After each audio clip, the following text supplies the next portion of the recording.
আল্লাহর পয়গম্বর জুরাইজকে যেমন ধর্ষণ অপবাদ দেওয়া হয়েছিল, যুগে যুগে আলেম উলামা যারা ইসলামের জন্য নিবেদিত প্রাণ, ওই সমস্ত বীর মুজাহিদরা, উতবা সাইবা ওয়ালিদ ইবনে মুগিরা, দুশ্চরিত্রা আবু জাহেল কাফেরদের বেদাতরা ধর্ষণের অপবাদ দিবে। কথা বলে মুসলমান, ঠিক কিনা? ঠিক কিনা? ঠিক কিনা? আমাদের মতো একজন প্রেসিডেন্ট যদি হয়ে যায়, ঘোড়া নাই, কুকুর নাই, বিড়াল নাই, অন্তত বাংলার ভূখণ্ডে কোন মানুষ না খেয়ে মারা যাবে না, স্টেশনের মধ্যে দিনে রাতে ঘুমাবে না, কোন নারী কোন ধর্ষিত হবে না, আল্লাহর কোরআন বাস্তবায়ন হবে। কথা বলেন দেখেন, যেই নেতা আমাদের সকলের মৌলিক চাহিদাগুলো পূরণ করবে, যেই নেতা আমাদের খাবারের খোঁজ দিবে, যেই নেতা আমাদের নিরাপত্তা দান করবে, বাংলার ভূখণ্ডে আগামীতে ওমরের মতো একজন নেতা দরকার। কথা বলেন দেখেন, কথা বলেন দেখেন, কথা বলেন দেখেন। প্রিয় ভাইরা, আল্লাহ তাআলা বলেন, ইয়া আইয়ুহাল্লাযীনা আমানু তাকুল্লাহা হাক্কা তুকাতিহি ওয়া লা তামুতুন্না ইল্লা ওয়া আনতুম মুসলিমুন। আল্লাহ বলতেছে, ওহে যারা ঈমানদার, ঈমানের দাবি করো, দুনিয়াতে তোমরা যদি একজন মানুষ ঈমানদার, ভয় করা লাগবে কারে? জোরে বলেন না, আরো জোরে বলেন। ভয় করা লাগবে আল্লাহর। তার মানে আজকের আমার সাবজেক্ট তাকওয়া। তাকওয়া এমন একটা বিষয়, মুফাসসিরদের বর্ণনায় তাকওয়া মানে আল্লাহ ভীতি, আল্লাহরে ভয় করা, সতর্ক হওয়া, বেঁচে চলা। আপনি কোনো জায়গায় কোনো কিছু মনে করবেন হাঁটবেন, যখন কাঁটাযুক্ত রাস্তা দেখবেন তখন পাটা বেছে বেছে বেছে বেছে চলবেন। কথা বলেন না কেন? তো প্রিয় ভাইরা, হযরত ওমর রাদিয়াল্লাহু তাআলা আনহু একজন সাহাবাকে বললেন, হে আল্লাহর রাসূলের সাহাবা, তুমি বলো তো, হোয়াট ইজ দ্য তাকওয়া, মা হুয়া তাকওয়া, তাকওয়াটা কি? সাহাবা বলতেছেন, ওমর তুমি কি কোথাও কোনোদিন পথ চলতে যে কাঁটা দেখেছো? ওমর বলতেছেন, হ্যাঁ, কাঁটাযুক্ত আমি পথ দেখেছি। তো ওমর রাদিয়াল্লাহু তাআলা আনহুকে জিজ্ঞাসা করা হলো, তখন তুমি এই কাঁটাযুক্ত রাস্তায় কেমন করে চলো? তখন ওমর রাদিয়াল্লাহু তাআলা আনহু বলতেছেন, আমি একটু দেখে দেখে চলি। এই যে দেখে দেখে চলা, প্রিয় ভাইরা, আপনার গোটা জীবন, এই গোটা জীবনের মধ্যে আপনার সামনে সুদের টোপ আসবে, ঘুষের টোপ আসবে, আপনার সামনে বেহায়াপনা আসবে, অশ্লীলতা আসবে, জিনা আসবে। সব থেকে বিরত থাকার নাম তাকওয়া। কথা বলেন না কেন? প্রিয় ভাইরা, আল্লাহর নবী বললেন, তাকওয়া হাও হো না, তাকওয়া হাও হো না, তাকওয়া অন্তরে। ভয় করা লাগবে কারে? এটা জোরে বলেন। আল্লাহরে ভয় করা লাগবে। ও আমার ভাই, তাফসীরে তাবারি বানাই, ও আমার ভাই, হযরত আলী বললেন, চারটা জিনিসের নাম তাকওয়া। কয়টা বলেন? আল খাউফু মিনাজ জলিল, আল আমালু বিত-তানজিল, আল কনাতু বিল কলিল, আল ইস্তিদাদু লিয়াউমির রাহিল। এই চারটা জিনিসের নাম তাকওয়া।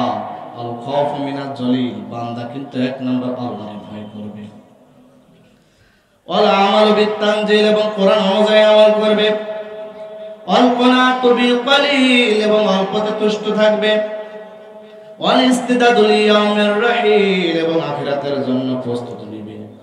হযরত আলী রাদিয়াল্লাহু তাআলা আনহু বললেন, এই চারটা জিনিসের নাম হচ্ছে তাকওয়া। আল্লাহু আকবার বলেন না।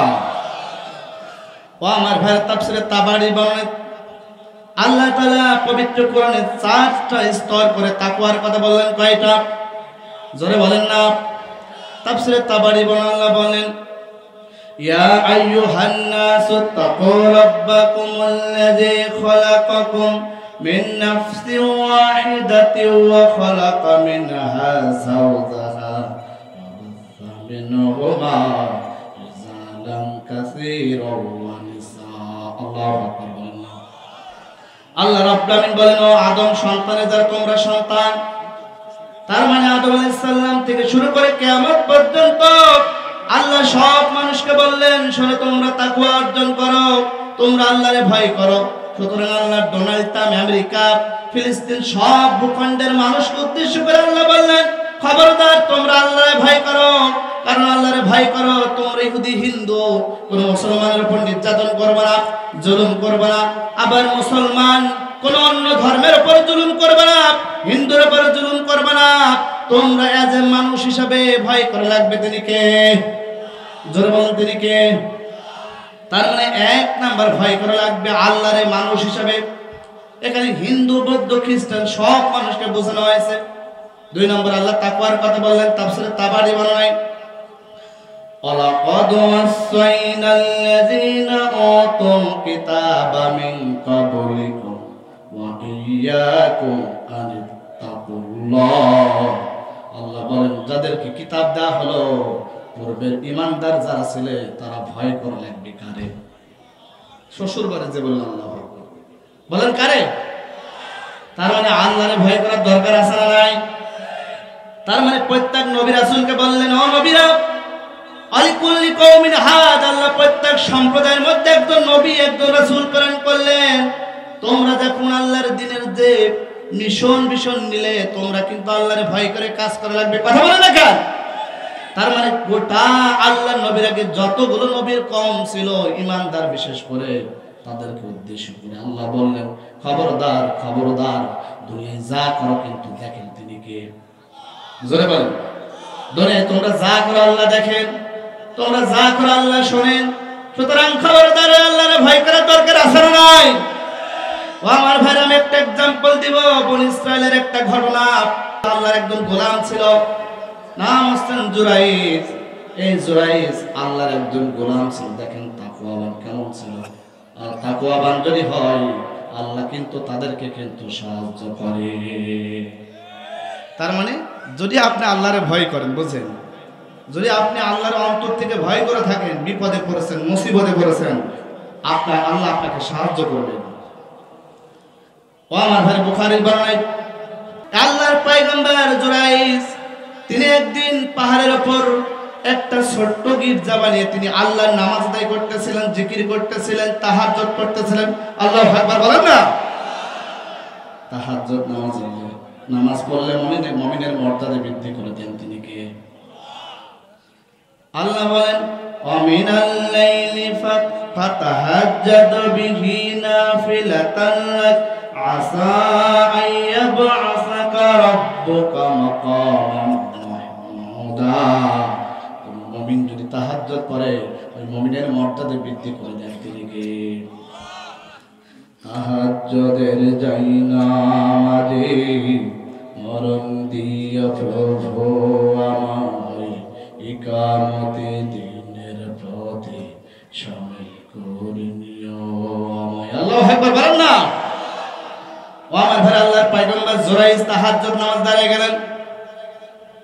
বুখারীর বর্ণনায় এমন সময় জুরাইজের মা বলতেছে, বাবা জুরাইজ, আমার একটু পানি দাও। বুখারীর বর্ণনায় আল্লাহর পয়গম্বর জুরাইজ নামাজে দাঁড়িয়ে গেছে। কোথায় বলেন? এবার আল্লাহর পয়গম্বর জুরাইজ মনে মনে চিন্তা করতেছেন, আল্লাহ, আমি নামাজে দাঁড়িয়ে গেলাম আর আমার মা এমন সময় আমারে বলে বাবা জুরাইজ বলে দেখুন ডাক দিল। এবার আল্লাহর পয়গম্বর জুরাইজ মনে মনে চিন্তা করলেন, আগে আমি নামাজ শেষ করব, তারপর আমি কিন্তু মায়ের কথা উত্তর দেব। তিনি নামাজ শেষ করলেন, মায়ের কথা ভুলে গেলেন। আবার তিনি যখন নামাজে দাঁড়ায় গেলেন, ইন দ্য মিন টাইম তার মা বলতেছেন, বাবা জুরাইজ, বাবা জুরাইজ। জুরাইজ কোথায়? আল্লাহর পয়গম্বর জুরাইজ আবার নামাজ দাঁড়ায় গেছে। এবার আল্লাহর পয়গম্বর জুরাইজ মনে মনে চিন্তা করতেছেন, হায় আল্লাহ, আবার তো আমি নামাজে দাঁড়ায় গেলাম।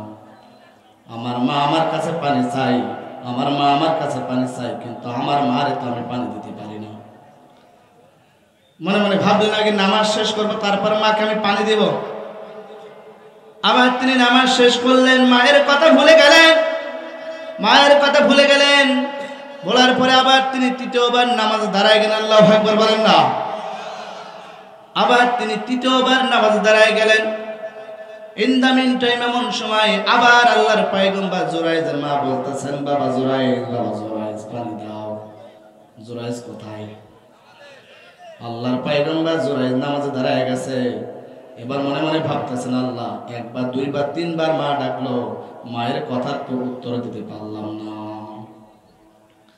বুখারী বর্ণনায় এবার এমন সময় তার মা বদদুয়া দিয়ে দিল, আল্লাহ, আমার যে সন্তান জুরাইজকে আমি বারবার ডাকলাম, আমার সন্তান জুরাইজকে বারবার ডাকলাম, যে সন্তান উত্তর নিতে পারে না, আল্লাহ, আমি মা আমার সন্তানের জন্য বদদুয়া দিয়ে দিলাম, আমার সন্তান জুরাইজকে তুমি বেশ্যা নারীর ফিতনা না দিয়ে কিন্তু মৃত্যু দিও না। মা দোয়া করলে আল্লাহ কবুল করে না? জোরে বলেন, কবুল করে না? তার মানে আল্লাহ নবী বললেন, মা দোয়া করলেও কবুল করে, বদদুয়া করলেও জোরে বলেন না। আল্লাহ নবী বললেন ওই মা যদি বদ্ধ করে দেয় আল্লাহ কবুল করে নেন, আবার যদি বদ্ধ দিয়ে দেন তাও কবুল করে নেন। এজন্য ভাইরা মায়ের সঙ্গে খারাপ আচরণ করা যাবে? জোরে বলেন। ওই মা আপনার জন্য এত কষ্ট করেছে, 10 মাস 9 মাস আপনার জন্য গর্ভে ধারণ করেছে, 2টা বছর দুধ পান করেছে, দুধ পান করাইছে। কোন বাহাদুর সন্তান আছে নাকি একটা দিনের কি ওই মায়ের দুধের ঋণ শোধ করতে পারবে? কেউ কোনো বাহাদুর আছেন এখানে? একটা দিনের মার দুধের ঋণ শোধ করতে পারবেন? পারবেন? আল্লাহ নবী বললেন নাও কথা তাজিলদাক, যদি তোমার গায়ের চামড়া কেটে শুকায়া মায়ের জন্য যদি জুতা বানিয়ে দাও তবু কিন্তু ওই মায়ের ঋণ শোধ করা। মায়ের এক ধার দুধের দাম কাটিয়া গায়ের চাম, মায়ের এক ধার দুধের দাম কাটিয়া গায়ের চাম, পাপজ বানাইল ঋণের শোধ হবে না, এমন দরদে ভাবে কেউ ভাবে না আমার মা। আল্লাহু আকবার বলেন না। মায়ের এক ধার দুধের দাম, সবাই বলেন, সবাই বলেন, মায়ের এক ধার দুধের দাম কাটিয়া গায়ের চাম, মায়ের এক ধার দুধের দাম, মায়ের এক ধার দুধের দাম কাটিয়া গায়ের চাম, পাপজ বানাইল ঋণের শোধ হবে না, এমন দরদে ভাবে কেউ হবে না আমার কি মা। আল্লাহু আকবার বলেন না। এবার জুরাইজের মা বলতেছেন আল্লাহ আমার যে সন্তান জুরাইজ আমি বারবার ডাকতাম, আমার সন্তান জুরাইজ আমার ডাকে উত্তর নেই না। আল্লাহ তুমি আমার সন্তান জুরাইজকে বেশ্যা নারীর ফিতনা না দে কিন্তু মৃত্যু দিও না। বদদুয়া দিলেন কে? জোরে বলেন না ভাই। এবার জুরাইজের মা বদদুয়া দিয়ে দিলেন। বুখারীর বর্ণনায় আল্লাহ তাআলা বদদুয়াটা কবুল করে নিলেন। এবার 3 দিন পরে আল্লাহর পয়গম্বর জুরাইজ যদি মসজিদের মধ্যে নামাজ আদায় করছে, আল্লাহু আকবার বলেন না। নামাজ শেষ করে তিনি জিকির করছে, এমন সময় পাহাড়ের নিচ থেকে একটা বেশ্যা মহিলা, বুঝেন লক্ষ্য করে শুনবেন, পাহাড়ের নিচ থেকে একটা বেশ্যা মহিলা, ওই বেশ্যা মহিলা তিনি আস্তে আস্তে পাহাড়ের উপর উঠলেন। ওঠার পরে জুরাইজ যে মসজিদের মধ্যে ছিল ওই মসজিদের মধ্যে তিনি দরজায় একটু লক করলেন, ঠক ঠক করে লক করলেন। আল্লাহর পয়গম্বর জুরাইজ এবার বাইরে চলে আসলো। আসার পরে দেখতেছেন অনেক একটা সুন্দরী রূপবতী নারী, একটা যুবতী মহিলা।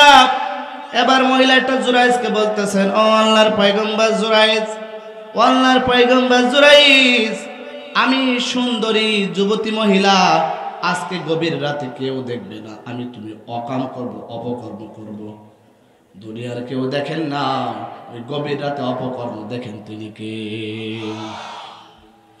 এবার বেশ্যা মহিলা বলতেছেন জুরাইজ আজকে গভীর রাতে অপকর্ম করবে, কেউ দেখবে না। ও জুরাইজ আসো আমরা একটু অপকর্ম করি। আল্লাহর পয়গম্বর জুরাইজ বলতেছেন না না আমি কাজটা করতে পারবো না। আল্লাহু আকবার বলেন না।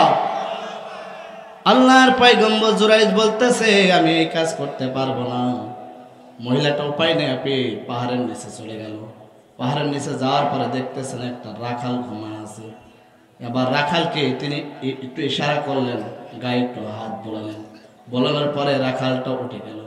ওঠার পরে এবার দেখতেছেন রাখাল এবার মহিলাকে দেখে পাগল হয়ে গেছে। মনে মনে চিন্তা করছেন আল্লাহ দুনিয়ার হুর না জান্নাতে হুর, কোথায় থেকে চলে আসলো। এবার মেয়েটা বলতেছেন রাখাল আমি জান্নাতের হুর নাই দুনিয়ার হুর। এবার মেয়েটা বলতেছেন রাখাল আসো আমরা একটু অপকর্ম করি। আমার ভাইরা বলেন ওই যে আল্লাহর ওলি যে ঈমান ছিল, আল্লাহর ওলির যে তাকওয়া, ওই রাখালের ঈমানের তাকওয়া কি এক হতে পারে? জোরে বলেন। এবার রাখালকে যখন মেয়েটা কনভিন্স করে ফেলল, এবার রাখালের সঙ্গে অপকর্ম করে ফেলল। অপকর্ম করার পরে এবার ওই মহিলার পেটে বাচ্চা চলে আসলো। 3 মাস হয়ে গেল মহিলার পেটে বাচ্চা। এখন বলেন আপনাদের এলাকার যদি কোনো মেয়ের পেটে বাচ্চা চলে আসে, ওই পেটের প্রাকৃতিক ভাবে বোঝা যাবে বাচ্চা পেটে, কথা বলেন না কেন? বোঝা যাবে না? যদি মেয়েটার বিয়ে না হয় তখন আপনারা কি বলবেন? এই মেয়ের তোমার পেটের বাচ্চাকে বলবেন না আপনারা? জিজ্ঞাসা করবেন না? এবার লোকজন বলতেছেন, ও মেয়ে তোমার তো বিয়ে হয় নাই, স্বামী নাই। ও মেয়ে তোমার যে পেটে বাচ্চা, এই সন্তানের পিতাকে। এবার মেয়েটা চিন্তা করতেছেন কার নাম বলি। বলতে যদি হয় আমি চেয়ারম্যানের নাম বলবো। কথা বলেন না কেন? বলতে যদি হয় আমি মেম্বারের নামটা বলবো। এবার মেয়েটা চিন্তা করতেছেন রাখালের নাম বলা যাবে না। যদি আমি বলি রাখাল এই কাজ করেছে, আমার ইজ্জত সম্মান কিছু থাকবে না। এবার মেয়েরা মনে মনে ভাবলেন বলতে যদি হয় আল্লাহর ওলির নামটা বলবো। নাউজুবিল্লাহ বলেন না। এবার মেয়েটা বলতেছেন, শোনো শোনো, আমার যে পেটের সন্তানের বাবা, এই পিতার কেউ নাই। ওই যে তোমরা দেখতেছো আল্লাহর ওলি জুরাইজ, ওই আল্লাহর ওলি জুরাইজ আমাকে গর্ভবতী করেছে। আমার পেটের সন্তান, এই সন্তানের বাবা জুরাইজ। ও আমার ভাইরা, আসলে বলেন তো জুরাইজ এই কাজ করেছে নাকি? জোরে বলেন। করেছে? অপবাদ কি দিয়েছে? বলেন বলেন বলেন বলেন। দিয়েছে? তার মানে একজন ইমানদার ধর্ষণ করেছে, বিশ্বাস করা যাবে? জোরে বলেন না। যুগে যুগে ইতিহাস সাক্ষী, আল্লাহর পয়গম্বর জুরাইজকে যেমন ধর্ষণ অপবাদ দেওয়া হয়েছিল, যুগে যুগে আলেম উলামা যারা ইসলামের জন্য নিবেদিত প্রাণ, ওই সমস্ত বীর মুজাহিদরা, উতবা সাইবা ওয়ালিদ ইবনে মুগিরা, দুশ্চরিত্রা আবু জাহেল কাফেরদের বেদাত্তরা ধর্ষণের অপবাদ দিবে। কথা বলে মুসলমান, ঠিক কিনা? ঠিক কিনা? ঠিক কিনা? তার মানে কি এই অপবাদ কিন্তু তারা দিয়ে যাবে। কথা বলেন না কেন? একজন আলেম ধর্ষণ করেছে, যদি আপনার বিরুদ্ধে, আপনার কাছে যদি কেউ কথাটা বলে, আপনার নির্দ্বিধায় যদি যাচাই বাছাই না করে বিশ্বাস করেন, আল্লাহর কোরআন হাতে বলতেছি, আপনার ঈমান থাকবে না। কথা বলেন না কেন? আলেম হ্যাঁ আমি মানলাম তিনি অপরাধ করতে পারেন, আগে যাচাই বাছাই করেন। শোনা কথা কানে আপনি একজন বললে আপনি বিশ্বাস করবেন, করা যাবে? জোরে বলেন, যাবে? ও আমার ভাইরে, যে কথা বলতেছিলাম, এবার লোকজন বলল কি ব্যাপারে? আমরা তারে সাধু মনে করি, আমরা তারে সাধু মনে করি, ভালো মানুষ মনে করি, আর তিনি এই কাজটা করেছে, এত বড় খারাপ মানুষ তো আমরা কোনোদিন জানি নাই। এবার কিছু সংখ্যক লোকগুলা তারা পাহাড়ের উপরে আল্লাহর পয়গম্বর জুরাইজকে কলার ধরতে ধরতে মাটিতে নামালেন। আল্লাহর পয়গম্বরকে এবার জুরাইজকে কলার ধরতে ধরতে এবার মাটিতে নামালেন। এবার আল্লাহর পয়গম্বর জুরাইজ বলতেছে, ভাইরা তোমরা আমাকে এত মারো কেন, কিলঘুষি মারো কেন, বুঝি না।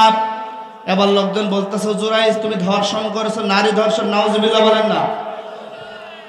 এবার আল্লাহর পয়গম্বর জুরাইজ বলতেছে, না না না না, আমি এই কাজটা করি নাই, আমি এই কাজটা করি নাই। লোকজন বলতেছে, না না, মেয়ে তোমার বিরুদ্ধে সাক্ষ্য দিল, তার পেটে সন্তান, তুমি এই কাজটা করেছো, তুমি ওই মেয়েকে কিন্তু ধর্ষণ করেছো। আল্লাহর পয়গম্বর চিন্তা করলেন না এখন আমার শুধু সাহায্য করতে পারেন তিনি কে? জোরে বলেন না। আল্লাহর পয়গম্বর মনে করলেন এখন শুধু সাহায্য করতে পারেন ওই আল্লাহ। তিনি বললেন, ভাই আমাকে 2 রাকাত নামাজ পড়ার সুযোগ দেন। এবার আল্লাহর পয়গম্বর 2 রাকাত নামাজ পড়লেন। পড়ার পরে আল্লাহর কাছে হাত তুলে বলতেছেন, আল্লাহ আল্লাহ তুমি যদি একক রব হও, একক মালিক হও, আজকে তুমি কঠিন বিপদ থেকে আমার মুক্তি দিও গো আল্লাহ। আল্লাহ আমার চরিত্র নিয়ে কিছু মানুষ কথা বলে, আল্লাহ আমার চরিত্র নিয়ে মানুষ কিছু লোক কথা বলে, আল্লাহ তুমি এক করতে পার খুদা, আজকে এই মুহূর্ত তুমি আল্লাহ তুমি আমাকে নির্দোষ বানায় দিও। আল্লাহর পয়গম্বর জুরাইজ 2 রাকাত নামাজ শেষ করলেন। করার পরে বলতেছেন, এই মেয়ে একটু কাছে আয়। বলেন আয় একটু কাছে আয়। মেয়েটাকে ডাকলেন, বলেন আয় একটু কাছে আয় আয়। এবার বলতেছেন, এই মেয়ে আমি কি তোর সাথে কাজ করেছি? মেয়েটা বলতেছেন, আপনি করছেন। এবার মেয়েকে বললেন একটু কাছে আয়। আরেকটু কাছে ডাকলেন। ডাকার পরে মেয়ের পেটকে উদ্দেশ্য করে বলতেছেন, ও মেয়ের পেটের সন্তান, তুমি যদি আল্লাহর আদেশে যদি ওই গর্ভে চলে আসো, তুমি আজকে কথা বলবা, আল্লাহর অর্ডারে কথা বলবা, সত্য কথাগুলো বলে দিবা। এটা বুখারীর হাদিস আছে, বনি ইসরায়েলের ঘটনা। এবার ওই মেয়ের পেট থেকে অটোমেটিক সাউন্ড আসলো, লোকেরা শোনো, তোমরা যাকে আমার পিতা ভাবতেছো, আল্লাহর পয়গম্বর জুরাইজ এই কাজটা করে নাই, এই কাজটা করে নাই। আমার পিতা কিন্তু আল্লাহর পয়গম্বর নয়, আমার পিতা হচ্ছে ওই যে রাখাল, ওই রাখাল কিন্তু আমার পিতা। আল্লাহু আকবার বলেন না। প্রিয় ভাইরা, এই জন্য আল্লাহরে ভয় করলে বিপদ থেকে রেহাই দান করেন কে? জোরে বলেন, রেহাই দান করেন কে? 3 নাম্বার আল্লাহ তাকওয়া বললেন, তাফসীরে তাবারি আল্লাহ বলেন, ইয়া আইয়ুহান নাবিয়্যু তাকিল্লাহা ওয়া লা তুতি'ল কাফিরিনা ওয়াল মুনাফিকিন। 3 নাম্বার আল্লাহ তাকওয়ার কথা বললেন, ও নবী আপনি আপনার উপর যে ভীষণ দেওয়া হলো আপনি প্রচার করুন আল্লাহরে ভয় করে। খবরদার খবরদার ওই মুনাফিক কাফেরদের কিন্তু আনুগত্য করবেন না। নির্দেশটা কার? জোরে বলুন কার? আল্লাহ তাআলা 4 নাম্বার তাফসীরে তাবারি বলেন, 4 নাম্বার তাকওয়ার কথা বললেন। গোটা ইমানদার সম্প্রদায়কে আয়াতে আলোচিত আয়াতে কারিমে আল্লাহ বলেন, ইয়া আইয়ুহাল্লাযীনা আমানুত্তাকুল্লাহা হাক্কা তুকাতিহি ওয়া লা তামুতুন্না ইল্লা ওয়া আনতুম মুসলিমুন। আল্লাহ বলতেছেন, ওগো যারা ইমানদার, ইমানের দাবি করো, তোমরা কিন্তু আল্লাহরে ভয় করবা। ভয় করার মতো ভয় করলে হবে না, তোমরা বেশি বেশি ভয় করবে। নির্দেশটা কার? জোরে বলেন। সন্তানদের বলি, বাবা পড়লে হবে না, পড়ার মতো পড়তে হবে। বাবা কাজ করলে হবে না, কাজ করার মতো করতে হবে। কথা বলেন, বলি কিনা? আমরা বলি না? এই শব্দগুলো আমরা ইউজ করে আমাদের সন্তানকে বলি। প্রিয় ভাইরা, আসুন, এই যে তাকওয়ার আমি পরিচয় বললাম, তাকওয়ার পরিচয়টা কি আমরা ওমরের জীবনী থেকে জানার দরকার আছে না নাই? একটু জোরে বলেন, আছে না নাই? আমরা দুহাত তুলে তাকবীর দিই, লিল্লাহি তাকবীর, লিল্লাহি তাকবীর। আল্লাহ কবুল করেন, বলে না আমিন। প্রিয় ভাইরা, যে কথা বলতেছিলাম, খলিফা হযরত ওমর রাদিয়াল্লাহু তাআলা যখন প্রেসিডেন্ট হলেন, খলিফা হলেন, বোঝেন তার তাকওয়ার স্তর লেভেলটা কি। যখন তিনি খলিফা হলেন, খলিফা হওয়ার পরে তিনি একটা সম্মেলন করলেন, বিশাল একটা সম্মেলন করলেন। সম্মেলন করে তিনি জাতির উদ্দেশ্যে প্রথম ভাষণ দিলেন। বোঝেন, হযরত ওমর রাদিয়াল্লাহু তাআলা প্রথম জাতির উদ্দেশ্যে ভাষণ দিলেন। শোনো, ও আরবের লোকেরা, মদিনার লোকেরা, মক্কার লোকেরা, ও আরবের বাইরে তোমরা শোনো, আমি তোমাদের এখন থেকে প্রেসিডেন্ট। কি বলেন? জোরে বলেন। এখন থেকে আমি তোমাদের প্রেসিডেন্ট, আমি তোমাদের প্রধানমন্ত্রী।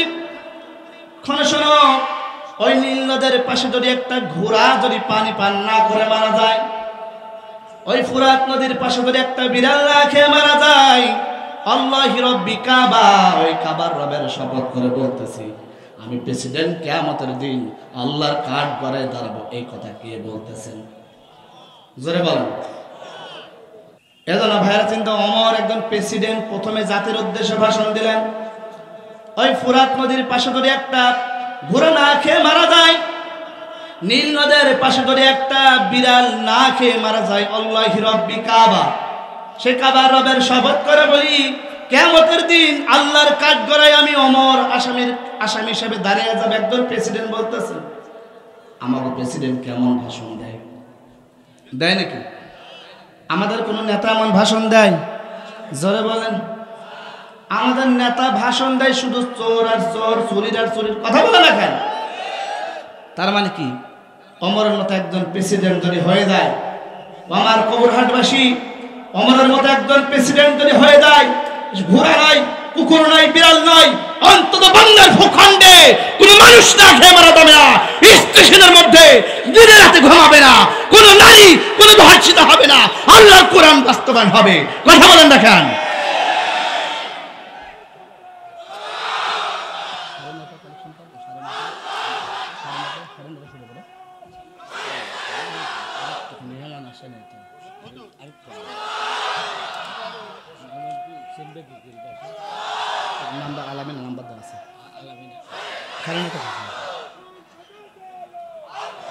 প্রিয় ভাইরা, যে কথা বলতেছিলাম, ওমর প্রেসিডেন্ট হওয়ার পরে এই কথাটা বললেন।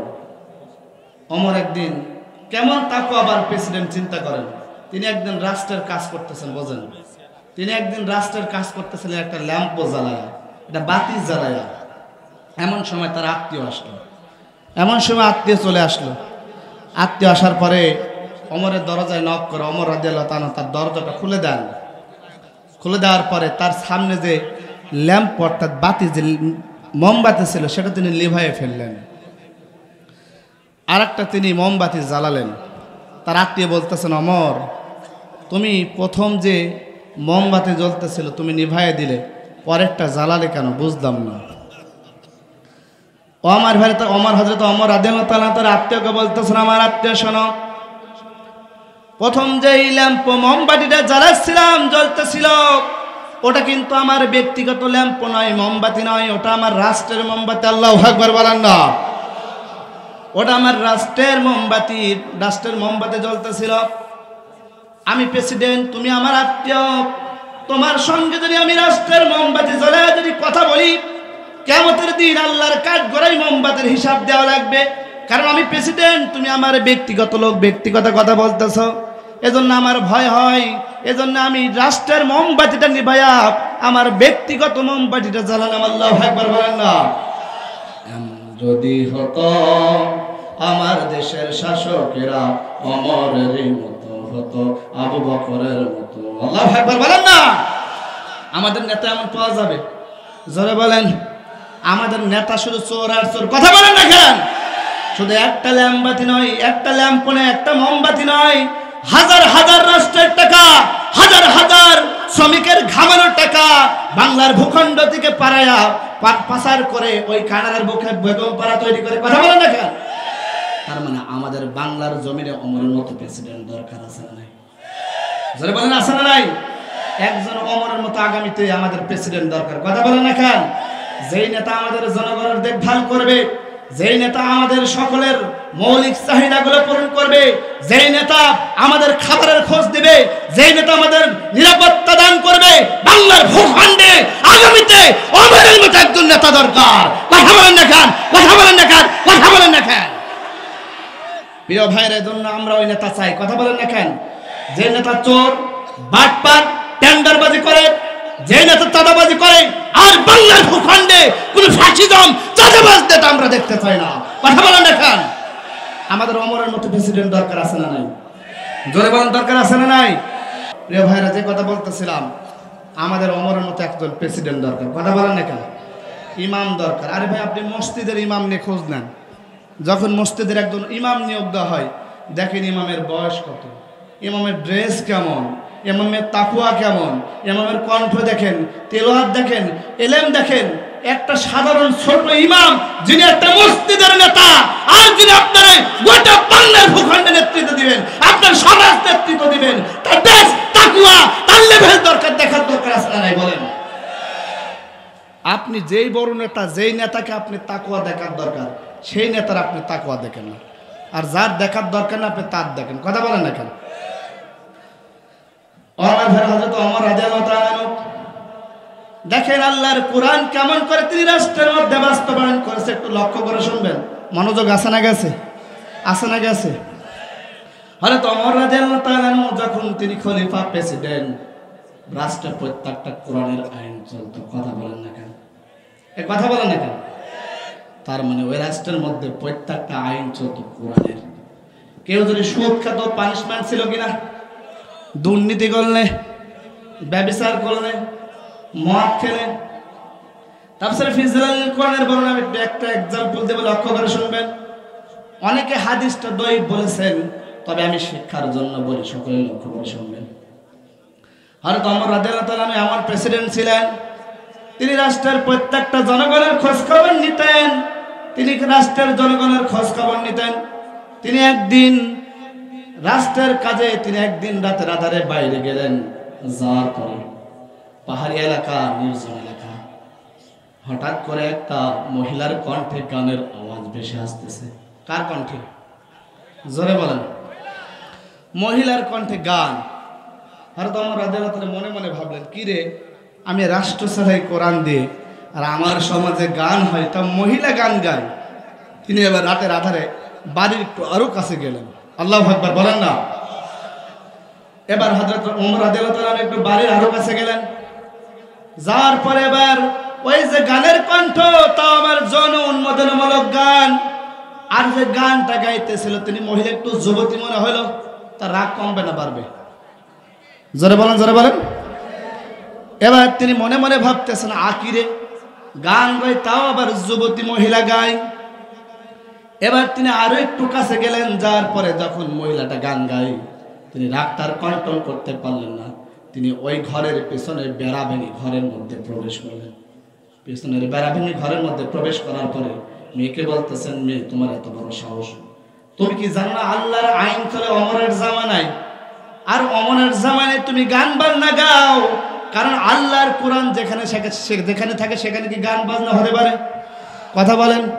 যাত্রা হতে পারে, নাচ গান হতে পারে, অশ্লীলতা হতে পারে। তার মানে আল্লাহর কোরআন যদি সেখানে বাস্তবায়ন হয়ে যায়, মাহফিলের পরিবর্তে কোন কোরআনকাররা যাত্রার প্যান্ডেল আয়োজন করতে পারবে না। কথা বলেন দেখেন। এবার হযরত ওমর রাদিয়াল্লাহু তাআলা মনে মনে বললেন, মেয়ে ওমরের জামানা, এখানে আল্লাহর আইন চলে। মেয়েটা কিন্তু বুঝি নাই, তার সামনে কিন্তু দাঁড়ায় আছে হযরত ওমর দাঁড়ায় আছে, মেয়েটা কিন্তু বুঝি নাই। মেয়েটা স্বাভাবিক একটা পথিক মনে করছে। এবার মেয়েটা বলতেছে, না পথিক, আমি কি অন্যায় করলাম, কোরআনের কি অন্যায় করলাম?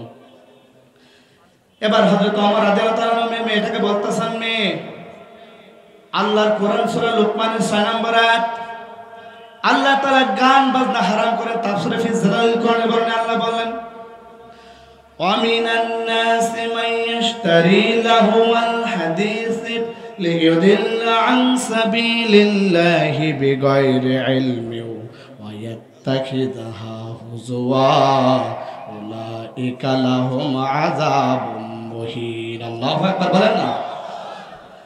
ও আমার ভাইয়ের তাফসীরে ফি জিলালিল কোরআনে বলেন, নাই মনোযোগ আছে না গেছে? এবার ওমর মেয়েটাকে বলতেছেন, মেয়ে আল্লাহর কোরআন সূরা লুকমানের 6 নম্বর আয়াত, আল্লাহর কোরআন বলতেছে, ওয়ামিনান নাসি মান ইয়াশতারি লাহুল হাদিস।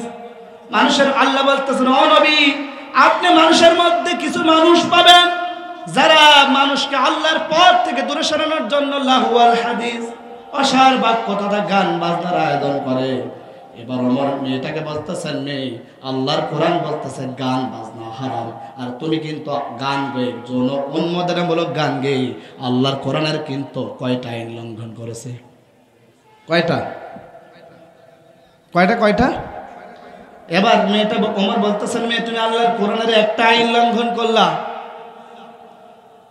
তাফসীরে ফি জিলালিল কোরআনের বর্ণনা। এবার মেয়েটা বলতেছেন, পথিক আমি যদি আল্লাহর কোরআনের একটা আইন যদি লঙ্ঘন করে অপরাধ করে থাকি, ও পথিক তুমি কিন্তু আল্লাহর কোরআনের তিনটা আইন লঙ্ঘন করলা। কয়টা বলেন? হাত তুলে দেখান। এবার মেয়েটা বলতেছেন, ওমর আমি যদি কোরআনের একটা আইন লঙ্ঘন করে অপরাধী হয়ে থাকি, তুমি কিন্তু আল্লাহর তিনটা আইন লঙ্ঘন করলা। বড় অপরাধী কে? জোরে বলেন, জোরে বলেন। এবার মেয়েটা বলতেছেন, ওমর ও পথিক তুমি তো বড় অপরাধী। মেয়েটা তখনও বুঝে নেই, তার সামনে প্রেসিডেন্ট ওমর দাঁড়িয়ে আছে। আল্লাহু আকবার বলেন না। এবার ওমর মেয়েটাকে বলতেছেন, আমি কোরআনের কোন তিনটা আইন লঙ্ঘন করলাম বলো দেখি। এবার মেয়েটা ওমরকে বলতেছেন, প্রতীক শোনো আল্লাহর কোরআন সূরা বাকারার 189 নম্বর আয়াত। আল্লাহু আকবার বলেন না। আল্লাহ রাব্বুল আমিন বলেন, ওয়ালাইসাল বিররু বিয়ানতাতুল বুয়ুতা মিন যুহুরিহা ওয়ালাকিন্নাল বিররা মানিত্তাকা। আল্লাহ বলতেছেন, প্রতীক আল্লাহ বলতেছেন, তোমরা যদি কোনো বাড়িতে প্রবেশ করতে হয়, বাড়ির কিন্তু পেছন গেট দিয়ে প্রবেশ করবা না। ওয়াতুল বুয়ুতা মিন আবওয়াবিহা, যদি প্রবেশ করতে হয় বাড়ির সামনের গেট দিয়ে প্রবেশ করতে হবে। এখন বলেন ওমর কোন গেট দিয়ে প্রবেশ করেছে? জোরে বলেন, আরো জোরে। এবার হযরত ওমর রাদিয়াল্লাহু তাআলা মেয়েটার ঘরের পিছন গেট দিয়ে, তাও আবার বেড়া ভেঙে প্রবেশ করেছে। অপরাধ করছে কিনা? জোরে বলেন না। এবার ওমর রাদিয়াল্লাহু তাআলা মনে মনে ভাবলেন, তাই তো দেখি আমি তো একটা অপরাধ করে ফেললাম। এবার হযরত ওমর মেয়েটাকে বলতেছেন, মেয়ে আমি কোরআনের 2 নম্বর কি আইন লঙ্ঘন করলাম বলো দেখি। তাফসীরে ফি জিলালিল কোরআনের বর্ণনায় মনোযোগ আছে না গেছে? এবার মেয়েটা বলতেছেন, পথিক আল্লাহর কোরআন সূরা নূরের 27 নম্বর আয়াত। আল্লাহু আকবার বলেন না। এবার মেয়েটা বলতেছেন, পথিক আল্লাহর কোরআন সূরা নূরের 27 নম্বর আয়াত আল্লাহ রাব্বুল আমিন বলেন, ইয়া আইয়ুহাল্লাযীনা আমানু লা তাদখুলু বুয়ুতান গায়রা বুয়ুতিকুম হাত্তা তাস্তানিসু ওয়া তুসাল্লিমু আলা আহলিহা যালিকুম খায়রুল লাকুম লাআল্লাকুম তাযাক্কারুন। আল্লাহু আকবার। এবার মেয়েটা বলতেছেন পথিক, আল্লাহর কোরআন সূরা নূরের 27 নম্বর আয়াত, আল্লাহ রাব্বুল আমিন বলেন, ইয়া আইয়ুহাল্লাযীনা আমানু লা তাদখুলু বুয়ুতান গায়রা বুয়ুতিকুম, হে ইমানদারগণ, যদি তোমরা কোনো বাড়িতে প্রবেশ করতে হয় প্রথমে তোমরা কি করবা? হাত্তা তাস্তানিসু, প্রথমে তোমরা অনুমতি নিবা, ওয়া তুসাল্লিমু, তারপর সালাম দিবা, আলা আহলিয়া, ওই বাড়িওয়ালাদের। এখন বলেন হযরত ওমর অনুমতি নিয়েছে না সালাম দিয়েছে? অনুমতি নাই, সালামও দেয়নি। এবার হযরত ওমর মনে মনে চিন্তা করলেন, তাই তো, আমার ভাই আল্লাহর কোরআন থেকে শিক্ষা নেওয়া লাগবে। আপনি যদি কোনো বাড়িতে যান, হঠাৎ করে হুড়মুড় করে কোনো বাড়িতে প্রবেশ করবেন না, ছাগলের মতো প্রবেশ করতে পারবেন না। আপনি বললেন, ওগো সলিমদ্দির বাপ, কলিমদ্দি আসো নাকি? ইচ্ছা করলেন বাড়িতে ঢুকে বললেন ঢোকা যাবে, জোরে বলেন না। তার মানে আপনি ঢুকতে পারবেন না। হাত্তা তাস্তানিসু, প্রথমে বাড়িওয়ালার অনুমতি নেওয়া লাগবে, ওয়া তুসাল্লিমু, তারপর কিন্তু সালাম দেওয়া লাগবে। এজন্য ভাইরা, এই কোরআন থেকে আমাদের শিক্ষা নেওয়া লাগবে, যদি কোনো বাড়িতে প্রবেশ করতে হয় অন্তত অনুমতি ছাড়া কিন্তু প্রবেশ করা যাবে না। এবার হয়তো আমার বলতেছেন, মেয়ে, আমি আল্লাহর কোরআনের কোন তিন নাম্বার কি আইন লঙ্ঘন করলাম? এবার মেয়েটা বলতেছেন পথিক, আল্লাহর কোরআন সূরা হুজরাতের 12 নম্বর আয়াত, আল্লাহু আকবার বলেন না। মেয়েটা বলতেছেন পথিক, আল্লাহর কোরআন সূরা হুজরাতের 12 নম্বর আয়াত আল্লাহ বলেন, ইয়া আইয়ুহাল্লাযীনা আমানুযতানিবু কাসীরাম মিনায-যন্নি ইন্না বা'দায-যন্নি ইসমুন ওয়া লা তাজাসসাসু ওয়া লা ইয়াগতাব বা'দুকুম বা'দা। আল্লাহু আকবার বলেন না। এবার মেয়েটা বলতেছেন পথিক, আল্লাহর কোরআন সূরা হুজরাতের 12 নম্বর আয়াত আল্লাহ বলেন, ইয়া আইয়ুহাল্লাযীনা আমানুযতানিবু কাসীরাম মিনায-যন্নি ইন্না বা'দায-যন্নি ইসমুন, ওগো ঈমানদারগণ, তোমরা কিছু কিছু অনুমান ভিত্তিক কাজ করো না, কিছু কিছু অনুমান কিন্তু গুনার দিকে নিয়ে যায়। কথাটা কার? জোরে বলেন, জোরে বলেন। তার মানে অনুমান ভিত্তিক কোনো কথা বলা যাবে না।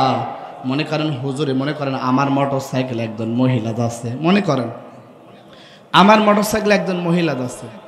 একজন বললে, কি রে, হুজুরের মোটরসাইকেলে মহিলা যায়, মানে হুজুরের কি বান্ধবী নাকি, হুজুরের গার্লফ্রেন্ড নাকি? হ্যাঁ, না হুজুরের শালী? আরে ভাই, ওই মহিলাটা আমার বউ হতে পারে। কথা বলেন না কেন? ওই মহিলাটা তো আমার বোন হতে পারে। এজন্য অনুমান ভিত্তিক কোনো কথা বলা যাবে না। নির্দেশ কার? জোরে বলেন কার? এজন্য অনুমান ভিত্তিক কোনো কথা বলা যাবে না। ওয়ালা তাজাসসাসু, তোমরা একে অপরের দোষ ত্রুটি সন্ধান করো না। ওয়ালা ইয়াগতাব বা'দুকুম বা'দা, তোমরা একে অপরের কিন্তু গীবত পরচর্চা করো না। নির্দেশটা কার? আর আমরা মসজিদ থেকে বের হয়ে বলে, হুজুর আজকে ছোট সূরা পড়াইছে। কথা বলেন না কেন? আজকে বলে হুজুর আজকে বড় সূরা পড়ছে। এই কথা বলেন না কেন? এজন্য একে অপরের গীবত করা যাবে না, দোষ ত্রুটি সন্ধান করা যাবে না।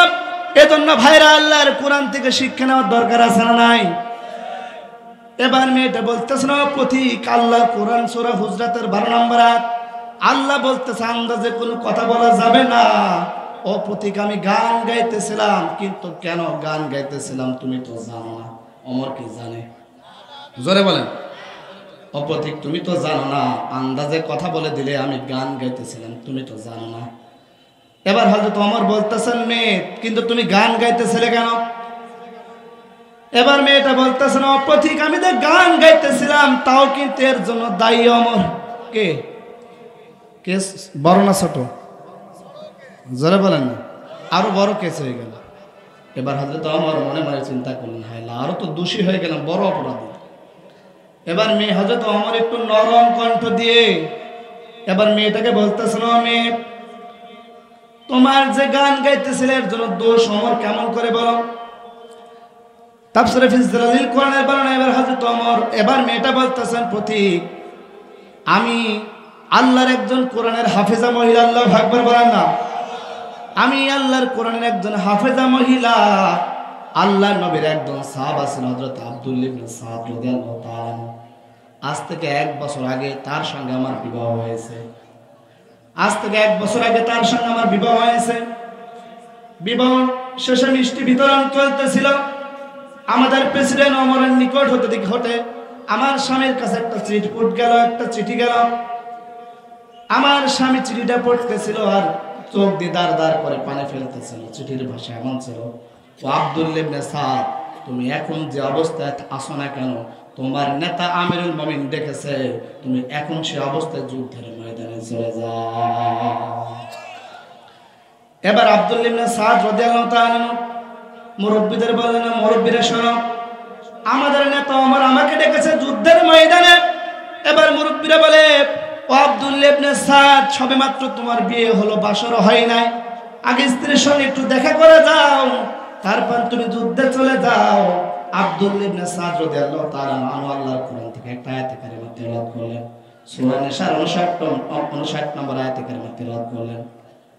তাফসীরে ফি জিলালিল কোরআনের বর্ণনা আল্লাহ বলেন, ইয়া আইয়ুহাল্লাযীনা আমানু আতিউল্লাহা ওয়া আতিউর রাসূলা ওয়া উলিল আমরি মিনকুম ফাইন তানাযা'তুম ফি শাইইন ফারুদ্দুহু ইলাল্লাহি ওয়া রাসূলি। আল্লাহু আকবার।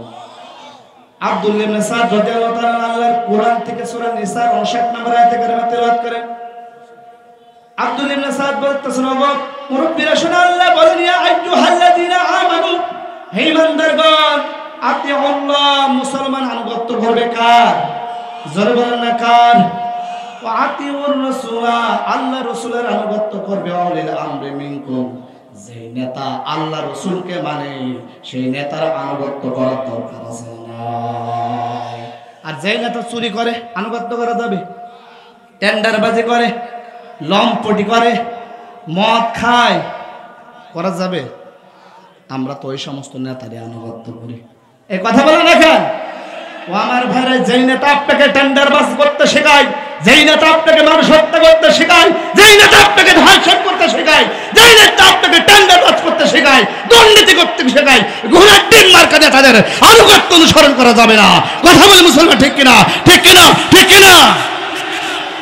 আনুগত্য করা যাবে? পেছনে স্লোগান দেওয়া যাবে? ওই নেতার পেছনে চলে যাবে? জোরে বলেন মুসলমান, যাবে?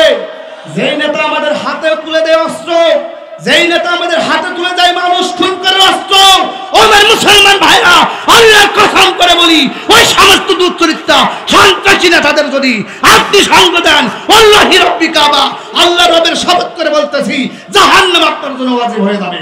কথা বলে মুসলমান, ঠিক কিনা? স্লোগান দিতে হবে আল্লাহর রসুলের পিছনে। কথা বলেন না কেন? ওই নেতাকে মানার দরকার আছে না নাই? যে নেতা আল্লাহ রসুলকে মানে। কথা বলেন না কেন?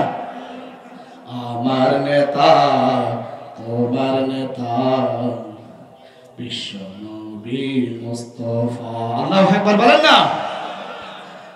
আমার নেতা, তোমার নেতা, বিশ্ব নবী মুস্তাফা, একাধারে তিনি রাখাল শ্রমিক, যুদ্ধের ময়দানের সেনাপতি, বিচারাসনের সুবিচারক তিনি, বিচারাসনের সুবিচারক তিনি, রাজসিংহাসনের রাষ্ট্রপতি।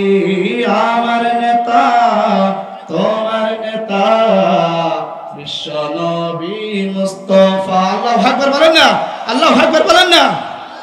আমরা সকলে তাকবীর, দুহাত তুলে তাকবীর, লিল্লাহি তাকবীর, লিল্লাহি তাকবীর।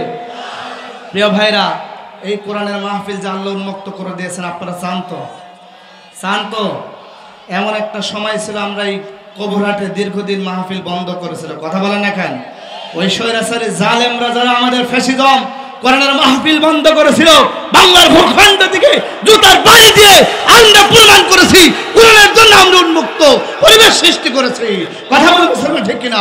ঠিক কিনা? ঠিক কিনা? প্রিয় ভাইরা, এই কোরআনের মাহফিলকে আপনারা চান তো? চান তো? তাহলে কোরআনের মাহফিল যদি চান, এমনি এমনি হয়ে যাবে?